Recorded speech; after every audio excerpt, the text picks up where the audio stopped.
Ahoy, Horas, apa kabar Anda pemirsa? Selama 24 menit ke depan kami menghadirkan berbagai kisah inspiratif dalam keberagaman budaya. Saya Agnes Nambela, inilah Bingkai Sumatera. Ada banyak kegiatan yang dapat Anda lakukan agar tetap produktif di masa pandemi. Salah satunya adalah dengan merajut. Nah, jika Anda berminat, merajut bisa menjadi ladang usaha untuk Anda. Di samping kegiatan merajut juga dapat meredakan stres, membantu menjaga kesehatan mental di tengah situasi sulit. Sejak awal tahun 2020, Gita Ramadhani atau yang akrab disapa Gita telah menekuni kegiatan merajut. Setiap hari, perempuan berusia 22 tahun ini tidak bisa lepas dari jarum dan benang rajut. Selain ingin menyalurkan hobi, Gita juga mampu menghasilkan uang dari merajut.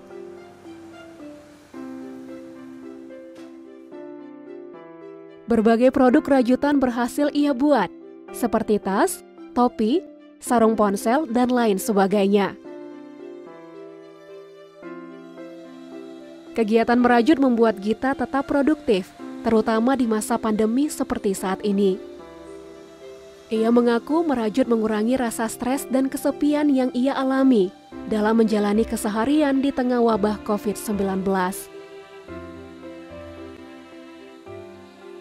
Kalau untuk aku kayaknya merajut ini jadi berguna banget di masa pandemi COVID ini, Kak. Karena apa? Karena kita nggak perlu kerja keluar rumah kan, karena anjuran pemerintah juga kita harus di rumah aja. Jadi merajut ini cocok banget untuk yang ngisi waktu kosong di pandemi COVID ini. Aku nyaranin untuk coba ngerajut deh, karena beneran asik dan berguna juga kan. Nggak harus melulu dijual, dipakai sendiri juga itu bisa berguna banget. Kita nggak perlu beli tas lagi, bisa buat tas sendiri. Kita bisa buat kayak bucket hat atau topi sendiri kayak gitu, Kak, buat gelang. Jadi bener-bener berguna banget untuk kita. Kalau misalnya rezeki ya bisa dijual kayak gitu. Sebagai sosok yang aktif dalam kegiatan sosial, Gita yang berasal dari Langkat, Sumatera Utara ini tidak segan untuk membagikan keterampilan yang ia miliki kepada orang lain secara gratis. Sebab ilmu merajut ini juga ia dapatkan dengan cuma-cuma dari salah seorang pengrajin rajutan yang ada di Pulau Jawa.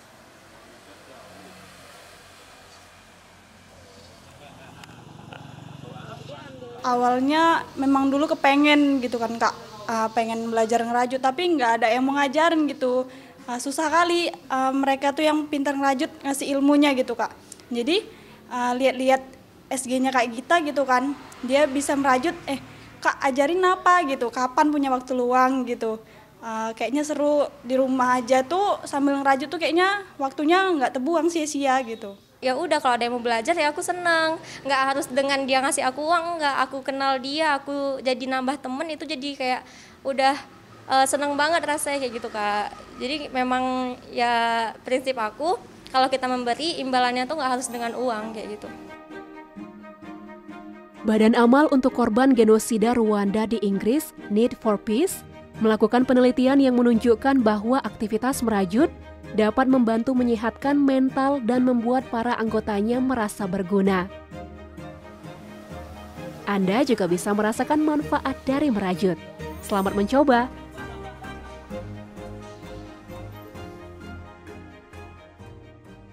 Kabupaten Bengkalis, Provinsi Riau menjadi salah satu daerah penghasil sagu. Dari sagu, masyarakat Bengkalis menopang kehidupan mereka. Bengkalis bahkan ditargetkan akan mampu menopang ketahanan pangan Indonesia dalam program pengembangan bahan pokok lokal. Sagu menjadi tanaman endemik bagi ekosistem lahan gambut pesisir dan berawa, seperti daerah Bengkalis. Hal ini membuat Bengkalis punya potensi lahan sagu seluas 2.900 hektar yang tersebar di 3 kecamatan seperti Rupat, Bantan, dan Kecamatan Bengkalis.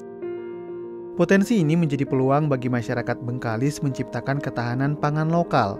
Caranya dengan melakukan penganekaragaman sumber makanan pokok, yakni dari komoditi sagu.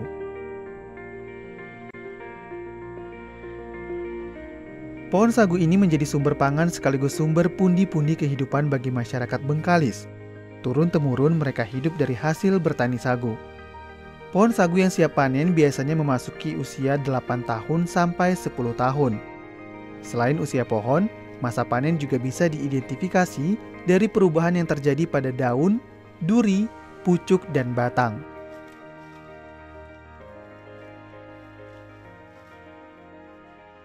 Kalau saya mengatakan begitu pentingnya sagu. Pertama, sagu itu secara endemik saya katakan tadi. Bahwa dia sudah tumbuh dan cocok pada habitat di wilayah pesisir.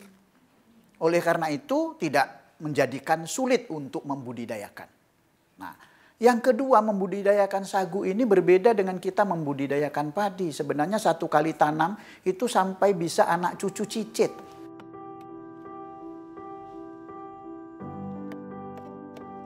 Kilang sagu Ketam Putih ini juga menjadi ladang pekerjaan bagi masyarakat sekitar. Di antara mereka ada yang sudah mengabdi bekerja di sini sejak puluhan tahun, bahkan bergenerasi. Setiap pekerja diupah sesuai beban pekerjaannya. Upah bersih yang mereka terima berkisar antara 50 sampai 80 ribu per hari. Sagu yang mereka olah ini akan dipasarkan ke sekitaran Bengkalis maupun Provinsi Riau.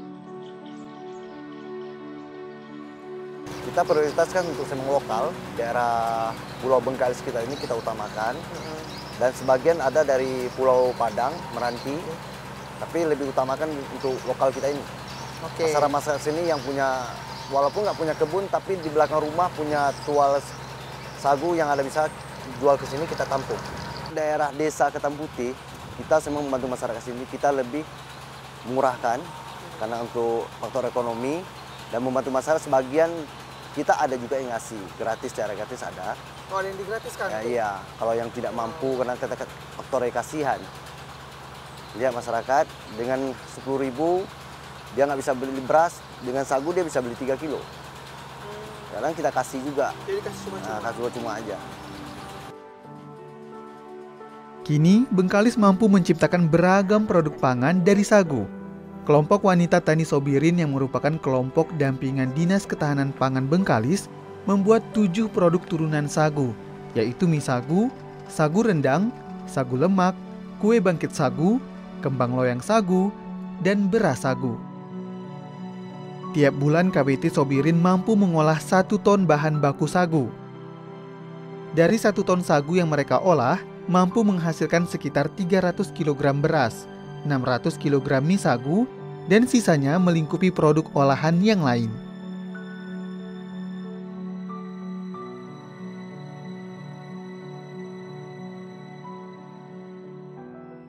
Kita mencoba mendampingi kelompok untuk memfokuskan diri pada pengolahan beberapa produk olahan sagu dari sejak 2018 sampai 2019, dan ternyata dari sejak proses awal sebelum mereka berkelompok tanpa ada bantuan memang ada semacam ada perubahan produksi yang cukup signifikan dari setiap item-item produk yang dihasilkan. Pendampingan dari sejak proses administrasi di kelompok, karena di administrasi kelompok itu kan ada yang sifatnya keuangan maupun non-keuangan, kemudian termasuk beberapa hal yang sifatnya teknis, termasuk mungkin yang berkaitan dengan mesin, kemudian juga kita terakhir juga sampai saat ini untuk mencoba mendampingi dalam hal pemasaran produk-produk. Demi meningkatkan konsumsi pangan lokal, Bengkalis akan terus berupaya memberikan pemahaman kepada masyarakat bahwa dalam pola makan ada istilah B2SA, beragam, bergizi, seimbang, dan aman.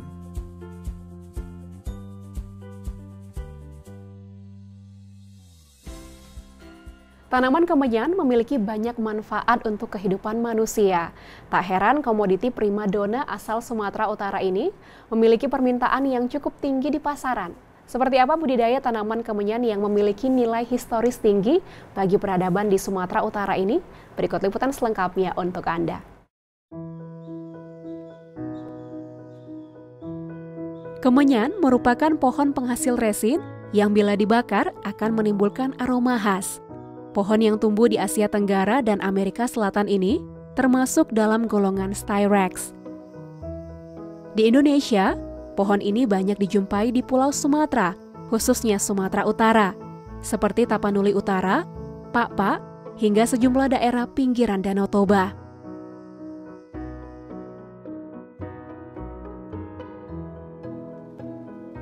Meski tidak sepopuler dahulu, kini komoditi kemenyan masih dilirik sebagai penyambung kehidupan.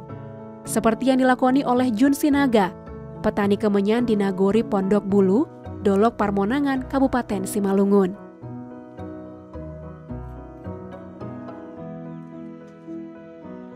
Tantangannya banyak juga ya. Pertama kita ada keluar ide-ide kita gimana caranya buat kemenyan itu banyak getahnya.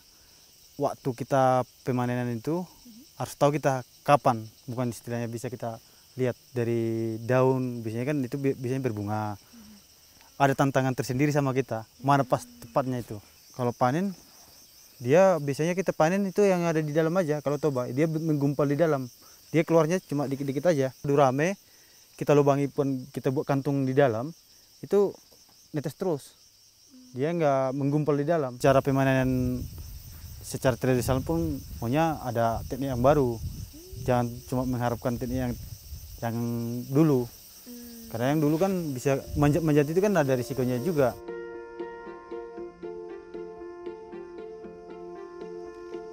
Masa panen kemenyan tergantung dari jenis kemenyan. Seperti kemenyan jenis toba di bulan Oktober sampai Desember, dan jenis durame di bulan Januari hingga April. Sedikitnya Jun bisa menjual sekitar 5 kg kemenyan per harinya di masa-masa panen tersebut.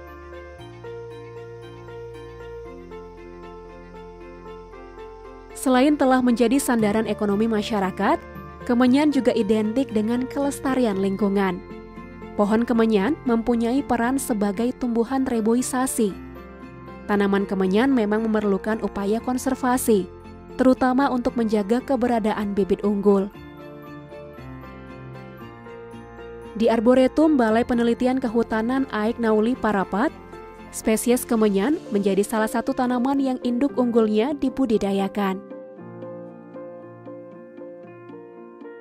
3/4 kebutuhan kemenyan dunia itu dipasok dari Indonesia, dipasok dari Sumatera Utara sampai mencapai nilai 5.000 ton per tahun. Jika dirupiahkan, angka yang fantastis ya, 1,2 triliun tuh per tahun. Bagaimana kita bayangkan jika 5.000 ton itu produk turunannya ada di kita. Berarti bukan lagi kita bicara 1,2 triliun per tahun, tapi berlipat-lipat dari angka tersebut akan kita hasilkan. Kita yakinkan pertama mereka itu bahwa produk yang mereka hasilkan itu adalah produk yang mahal. Ya. Terus kita edukasi mereka bagaimana agar kelestarian daripada produksi mereka itu terjamin. Pada masanya, kemenyan menjadi komoditi sejarah yang bernilai tinggi. Seiring memudarnya sejarah kejayaan kemenyan, membuat masyarakat menganggap komoditi ini tak lagi begitu penting. Namun dengan pengembangan budidaya dan produk turunan yang kini dilakukan, membuat keberadaan kemenyan kembali diperhitungkan.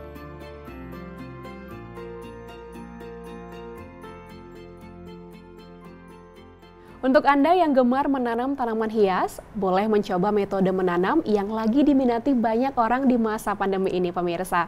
Seni menghias tanaman mini dalam wadah transparan atau dikenal dengan terarium juga mosarium.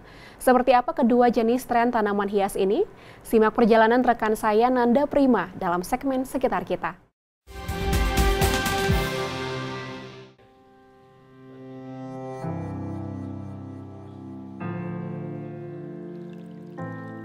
Dari taman mini yang sekecil dalam kaca ini, kita bisa menumbuhkan rasa peduli lingkungan.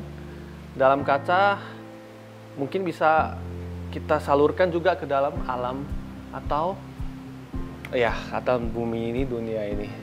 Semakin kita menjagalah lingkungan ini supaya tidak tercemar atau tidak terpolusi gitu saja, supaya tetap hijau ya.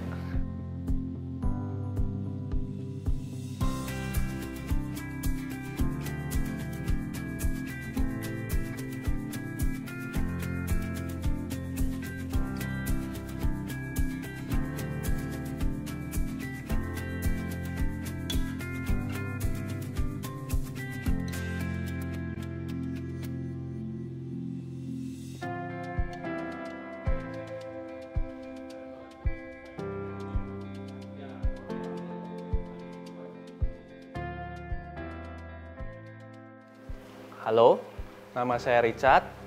Saya seorang penghobi tanaman, pecinta tanaman juga, dan juga pemilik dari Teratopia, toko tanaman dan terarium.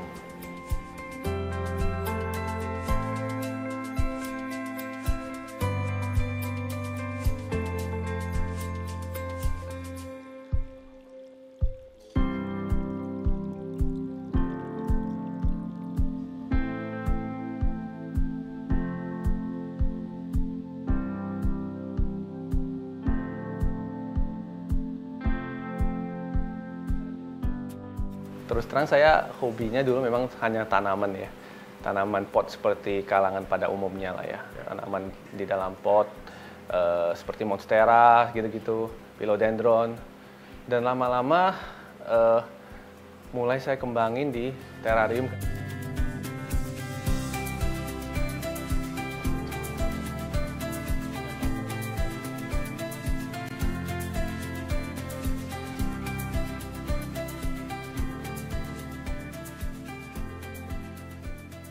Apa bedanya terarium dan mosarium?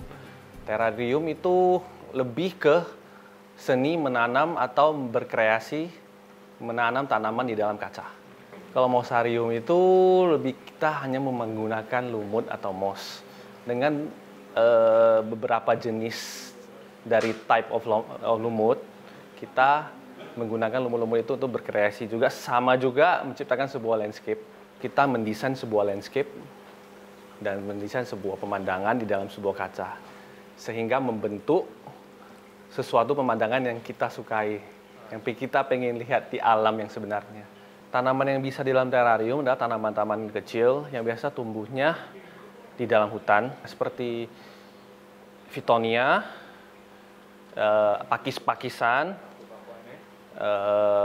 apalagi ya, seperti polkadot. Tanaman polkadot ya, tanaman polkadot itu juga bisa. Kadaka itu ada, dan beberapa jenis bonsai.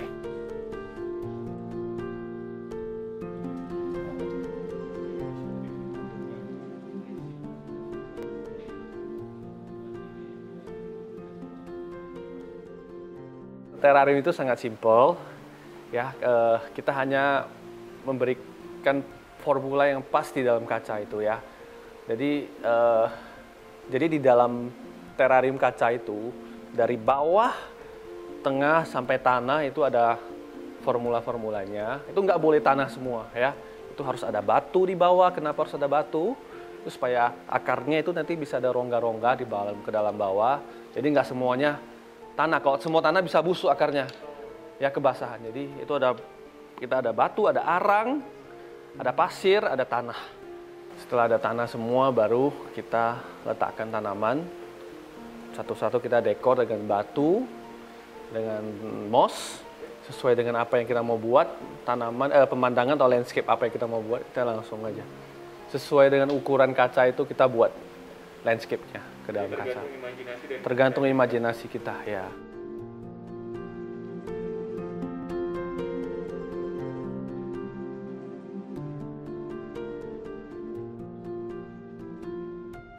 Terarium itu sebenarnya nggak sulit ya, nggak sulit dirawat.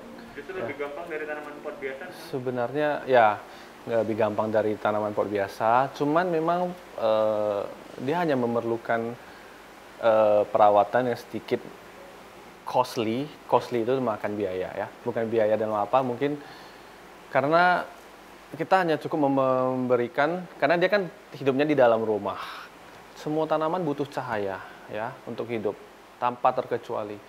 Oleh sebab itu kita perlu memberikan mereka lampu. Lampu LED 3 watt cukup untuk menyinari mereka. Dan untuk penyiramannya sebulan, 2 bulan sekali saja ya. Karena nggak perlu, karena itu dalam wadah kaca tertutup. Jadi air itu bersirkulasi sendiri, menyiram sendiri, dan sehingga kita tidak perlu menyiramnya.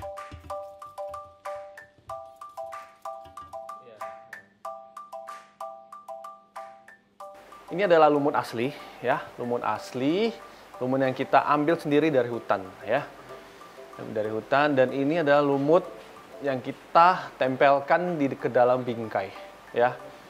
Lumut ini adalah lumut asli yang tempelkan dalam bingkai, tapi lumut-lumut ini tidak perlu perawatan apa-apa lagi. Kenapa? Karena sudah kita awetkan.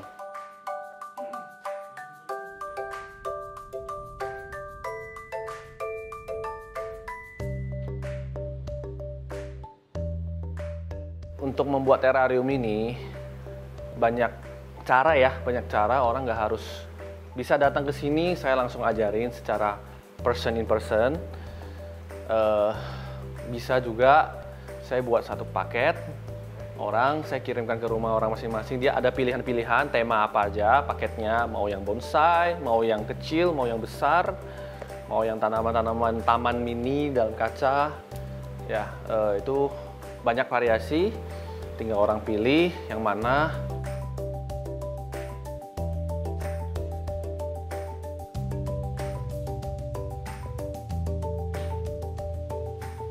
Pemasaran itu dari IG ya, pertama ya. Dari IG story, dari foto feed, juga dari galeri saya sendiri, orang-orang datang, misalnya datang lihat-lihat. Dengan pandemi sekarang ini, ya orang semakin minat di tanaman, terutama di pot-pot bunga ya. Kalau saya bandingkan dari tahun lalu sebelum pandemi ya, jadi hobi bunga semakin meningkat, hobi terarium juga semakin meningkat. Orang-orang semakin cari kegiatan di rumah untuk membuat hal seperti ini. Di mana-mana orang bilang mengejarkan sesuatu yang kita suka itu sangat menyenangkan ya. 2-3 tahun saya sudah minat terarium. Sampai sekarang juga saya semakin buat ini, semakin tertantang juga untuk membuat hal-hal yang semakin unik. Ya. Semakin saya buat, juga saya semakin buat lebih lagi yang lebih bagus dari ini dan lebih bagus. Selain kepuasan tersendiri menanam mereka dalam kaca, berkreasi secara indah, tapi juga kepuasan dalam arti melihat mereka happy di dalam kaca, melihat mereka tumbuh di dalam kaca, segar, besar, semuanya lebat. Jadi itu kepuasan tersendiri juga.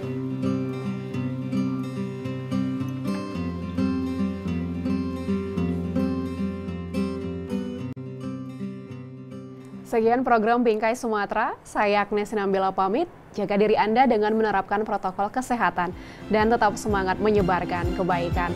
Sampai jumpa.